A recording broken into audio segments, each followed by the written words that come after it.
and welcome to the Nebraska Writers Guild Author Chat. Today we have Margret Kingrey here on our show. Welcome, Margret. Thank you, Victorine. Thank you for having me. Oh, we're so happy to have you on our show. Thanks. Why don't we start by having you tell us about yourself? Well, I'm not a native Nebraskan, but I shouldn't apologize for that. I was born and raised in the state of Washington. I'm a fifth generation Washingtonian on my dad's side of the family. So for when I talk to people in Nebraska about their history and being here for a long time, I can relate to that, I think. They like to talk about their pioneer family, and I like to talk about my pioneer family. So in fact, I just a couple of years ago received my great-great-grandfather's diary of going across the plains from Virginia to Oregon Territory. Wow. And that was very interesting because he traveled on the Oregon Trail and came through Nebraska.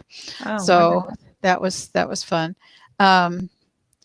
I've lived a lot of places in the country. I spent most of my career working as an occupational therapist. I was an occupational therapist for 40 years, and much of what I write now is about my OT career.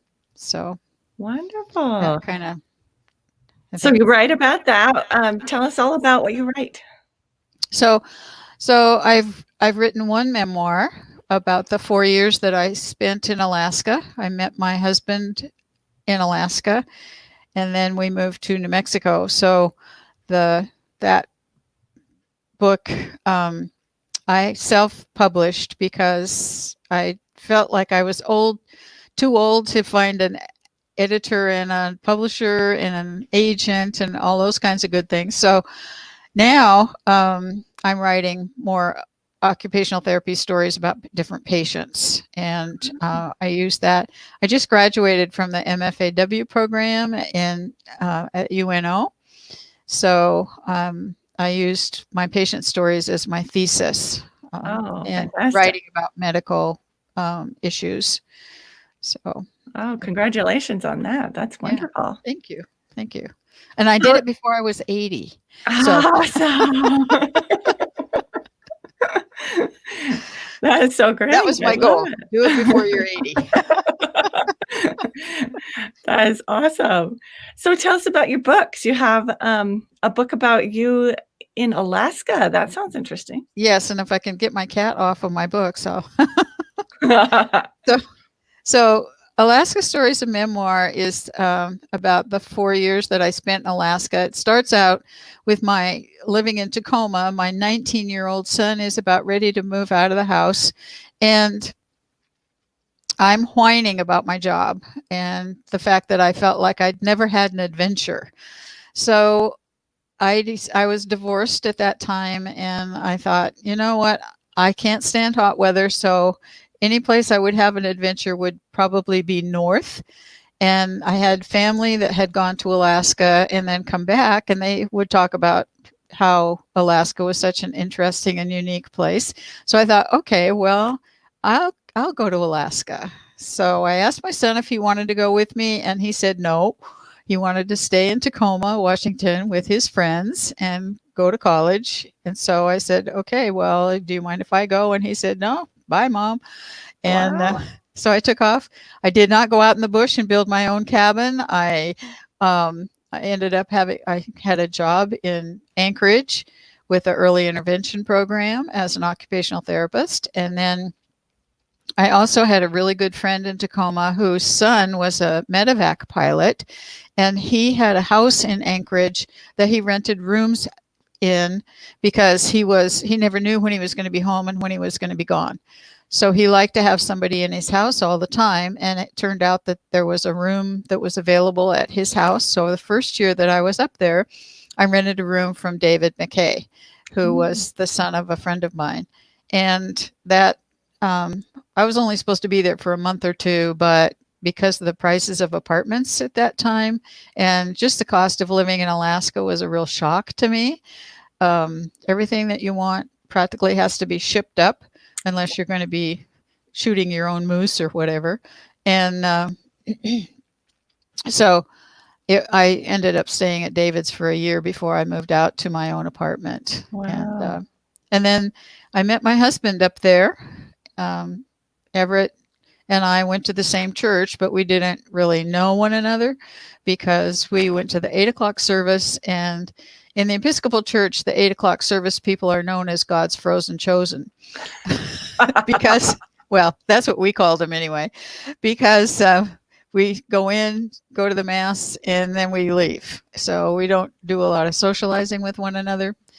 And so it turned out that one day he was talking to some people that I happen to know too in the hall before a Bible study, and they introduced us. And I said, well, I like to hike, but I only like to hike after church. And so I don't take off and go for 4 days out into the wilderness. And he said, well, I like to hike too. So we decided that we would hike together.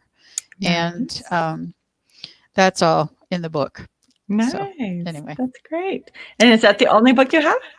No, I have another one I did for Arcadia Publishing, and this was in Shelton, Washington. And it turns out there are a number of towns in the United States called Shelton, and I think they're all related to the same family. Oh, wow. But that was that book started out as a joke. And the way it began was Arcadia Publishing was looking for authors, and they had written in Poets and Writers magazine that they were looking for authors. So my husband and I were on a trip from Massachusetts to Washington to visit family, and I happened to read this advertisement, and I thought to myself, wouldn't it be funny if I wrote a book for Arcadia Publishing, because we were headed to Arcadia Point, which is where my family's cabin is. And that cabin was built in the 1950s.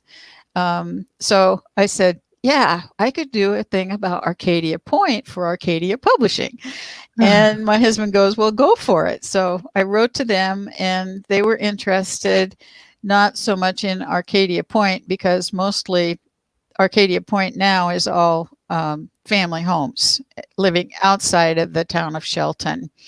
And so we decided that I would do the book on Shelton. And I call Arcadia Publishing history books for people who don't like to read. Because if you don't have the pictures, they won't accept a manuscript. So you have to have both the pictures and the manuscripts, and it's always the captions of the pictures that tell the story of the history of that particular area. Interesting. So, yeah. So I banged on the door of several cousins who had old pictures from the family, and said, can I borrow this, or can I use that, or whatever? And they were all very willing to have me do that. Great. The Mason County Historical Society, which is based in Shelton, Washington, which is the county seat of Mason County, said you can come and use anything here that you want also, because my family had such a deep connection with the county and the town that they were very willing to share information from their archives with me. And so it didn't cost me anything except a couple trips back and forth from, I think we were living in Massachusetts at the time that was published. So wonderful. Anyway. So you have 2 books. So 2 books. And then other publications are Nebraska Writers Guild anthology, and Mason County Public Library. The Shelton Public Library has an anthology also that I've got a lot of things published in that as well. And even though I no longer own the property at Arcadia Point, the fellow who puts that anthology together and I had a chat yesterday, and he said, well, I will grandmother you in, so please send me something for their new anthology. Oh, nice. So what do you usually submit to anthologies? Usually it's creative nonfiction. So I write primarily creative nonfiction, although I have 1 novel in progress that's been sitting in my filing cabinet for quite a while. And now that I'm done with the MFA program, I'm kind of getting back to that too. So working on patient stories for a new book that will be sort of kind of like Oliver Sacks sort of stories, and then working on this novel also. Oh, tell us about your novel you're working on. That sounds Well, a interesting. novel is the protagonist is a 40-something gal who was born and raised in Massachusetts on the Cape. She was raised by her grandmother because her mother died in a single car accident in the early or the late part of a year. And the determination was never whether or not that was a suicide or if it was just an accident. The grandmother knows, but she's not saying anything. But this woman is now in her early 40s, and she lives in La Jolla, California. She's a sculptor, and she also teaches at the University of Southern California in San Diego. So her grandmother gets very ill, and she has to go back to Massachusetts because she thinks she's the first contact person when the grandmother gets very ill. Turns out that her estranged father is really the first contact person. And she never knew that until the grandmother is basically on her deathbed. And while she's there, the grandmother dies. Her estranged father shows up. Oh, my goodness. So the tension heightens from there. Yeah. She ends up inheriting the house and doesn't know what to do. Oh, so yeah. Fun. Someday it'll get finished. That sounds so much fun. Great. So what inspired you to become a writer? I've been writing all my life, basically. My older sister and I used to play writing letters when we were little. She was 4 years older than myself, and she knew how to write. I didn't, so I would scribble things. And we had a tall stool that we could put this, well, in Swedish it's called a pulla, but there's a little step stool that has a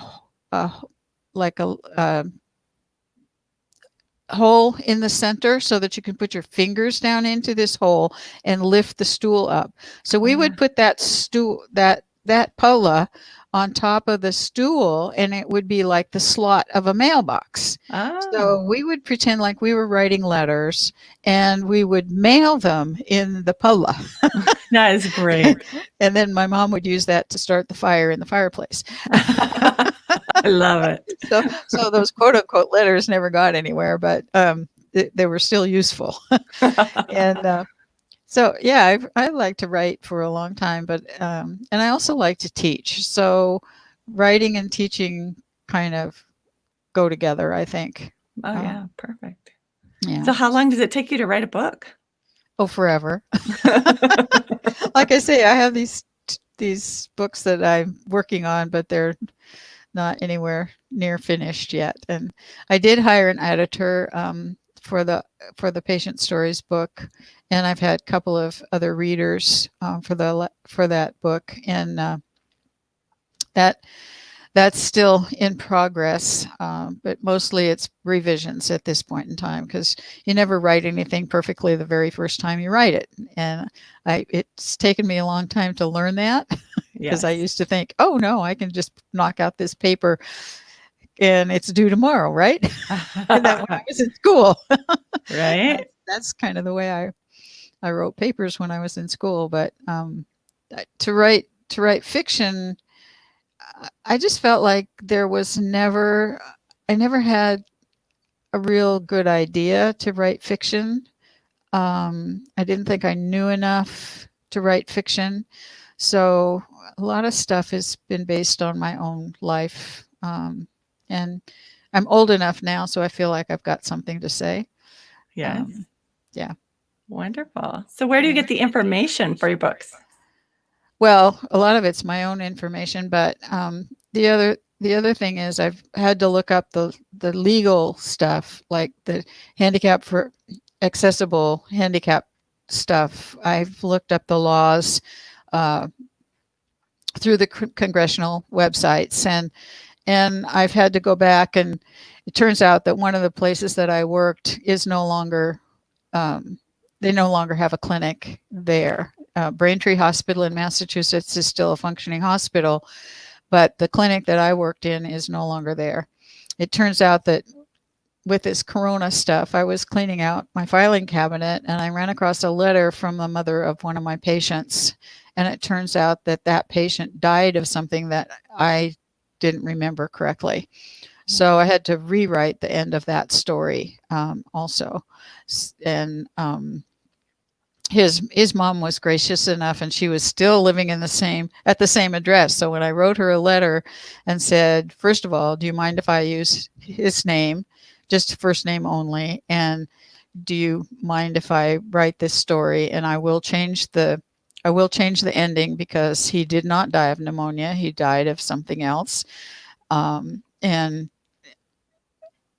reached out to her, and it turned out she called me after she had gotten the letter, and we talked for about 45 minutes, and she was so delighted to talk about him because he died 24 years ago and he was only 22 when he passed away. And she said nobody in the family really wants to talk about him.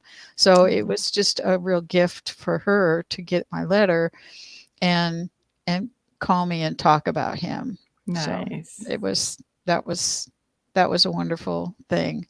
Other research is I've called and talked with people at the state of Washington about they had a schooling for handicapped children long before 94-142 was passed.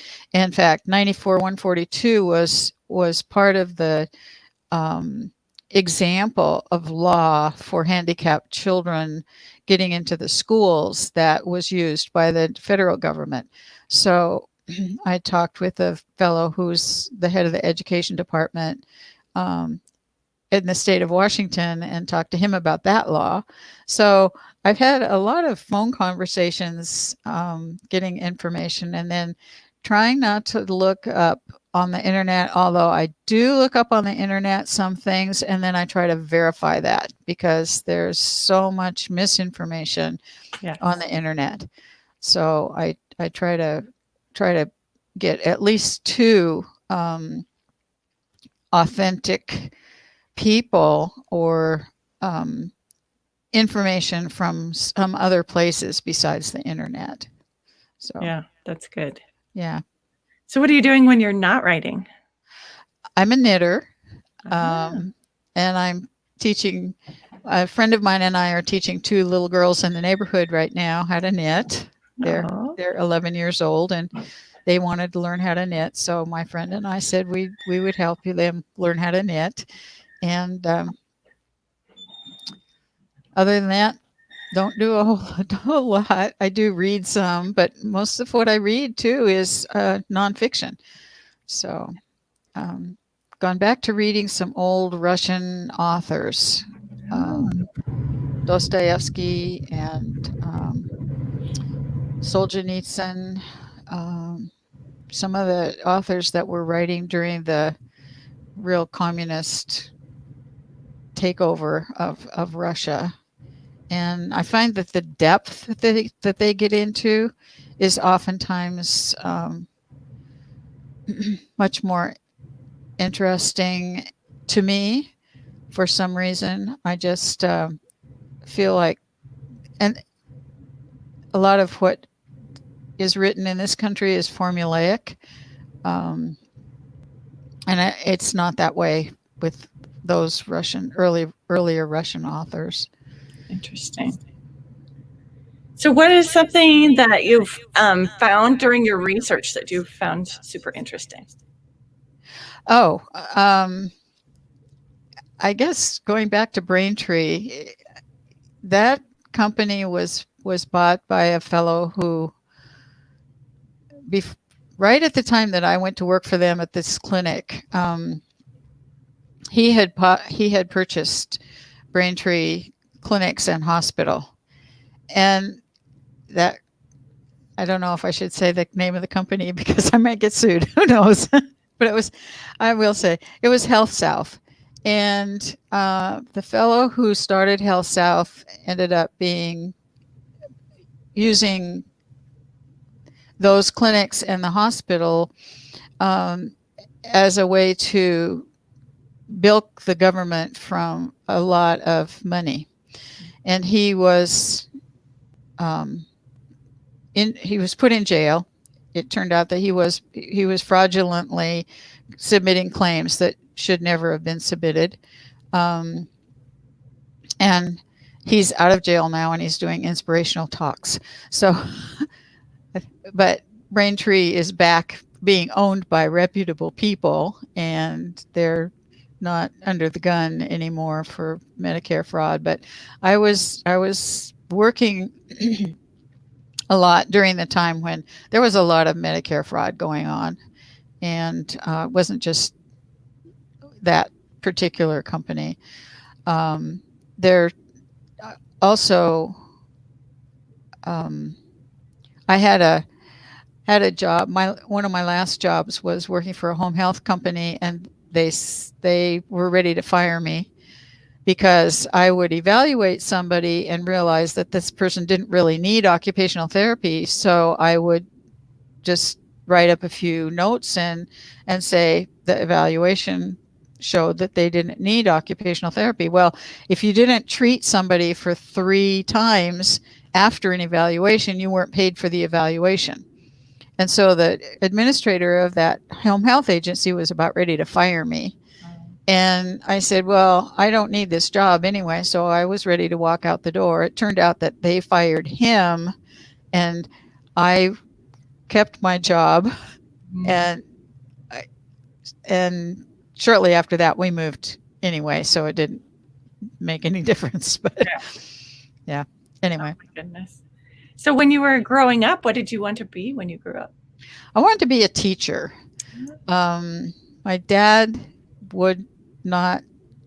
said he wouldn't support me if I wanted to be a teacher. So I had to find something else to do. And I found something else to do by getting married.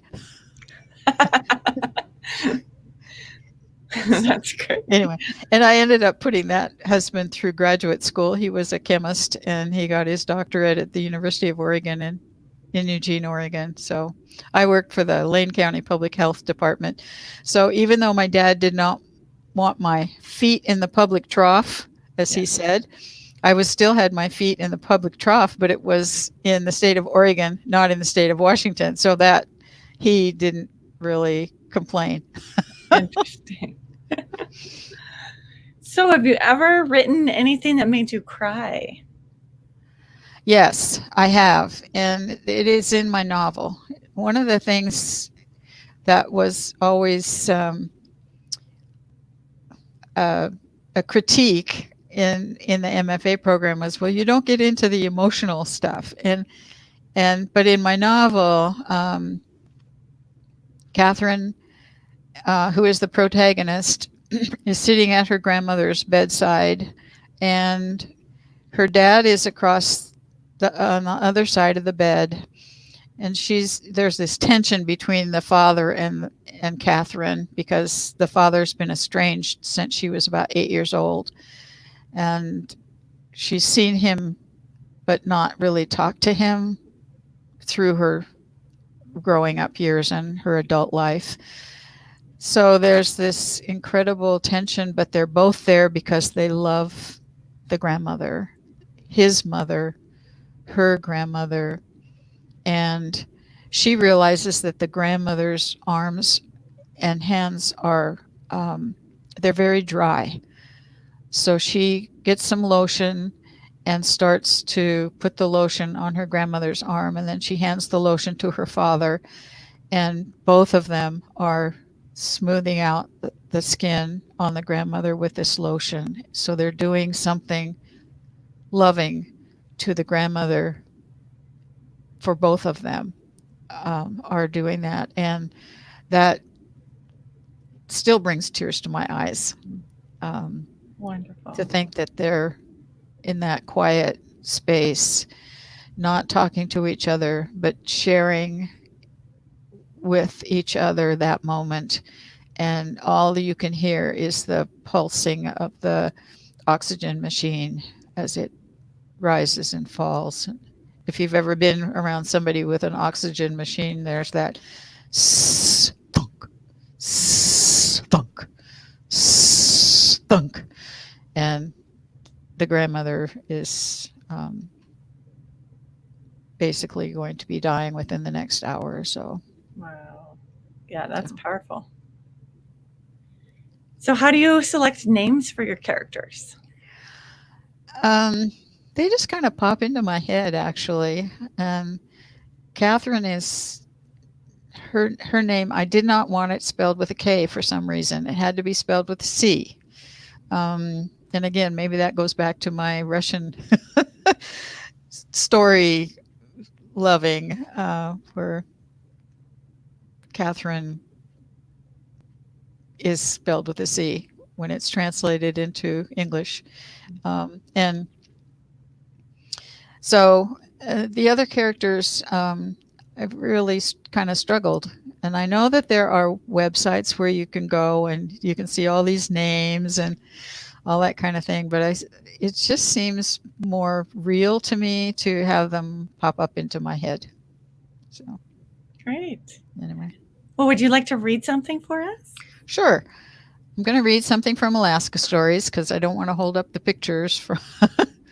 Sure. Yeah. So you have to remember that this is in the olden days. So this is 1986 that I go to Alaska, and I'm there. I go up there in March, which is a time that's called breakup because things are beginning to thaw and then refreeze, et cetera, et cetera. But so this is from chapter 8. The phrase "only in Alaska" either prefaced stories I heard or ended them because they could have taken place only in Alaska. The first time I used the phrase was when Mount St. Augustine erupted. The mountain sits in Cook Inlet, a mere 175 miles southwest of Anchorage. The volcano first blew on March 28th after a 10-year silence. Since I had been sitting in church in Tacoma the morning Mount St. Helens erupted in May 18th, 1984, I knew the biggest concern was the ash plume that could foul the air for hundreds of miles around the volcano. What I wasn't prepared for were the continual eruptions that lasted several days. Anchorage International Airport had limited traffic because of the ash in the air and was closed completely over the Easter weekend.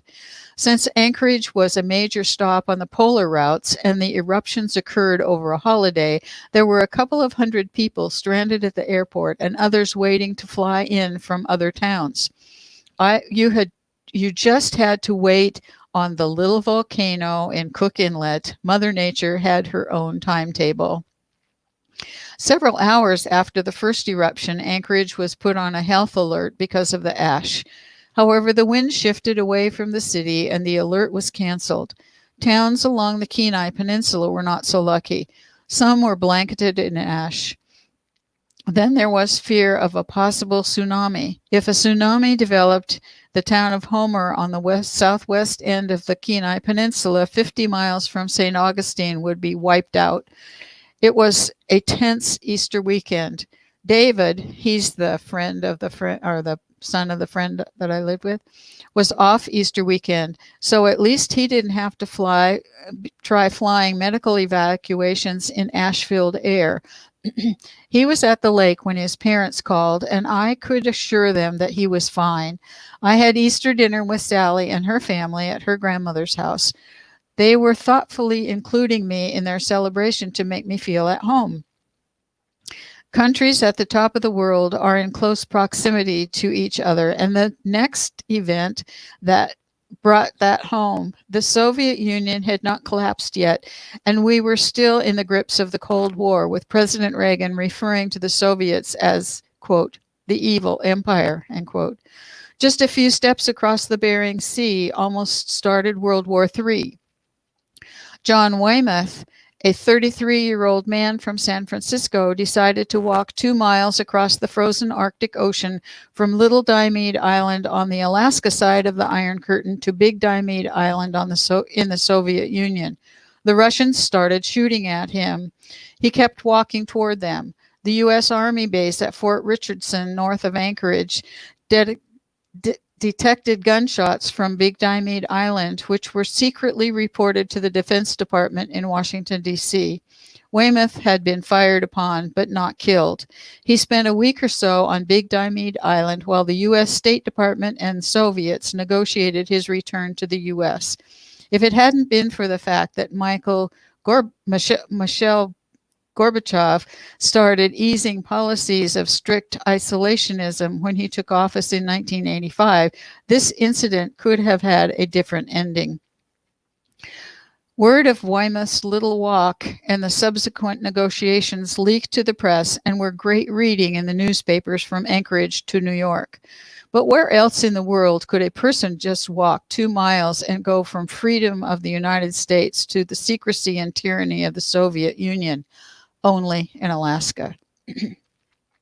The third disturbing event was more threatening than either of the other two and has continuing consequences. The Soviet Union's nuclear reactor at Chernobyl blew up in late April, emitting a radioactive cloud that drifted around the top of the world. Initially, the Soviets weren't going to let anyone know that Chernobyl had a problem.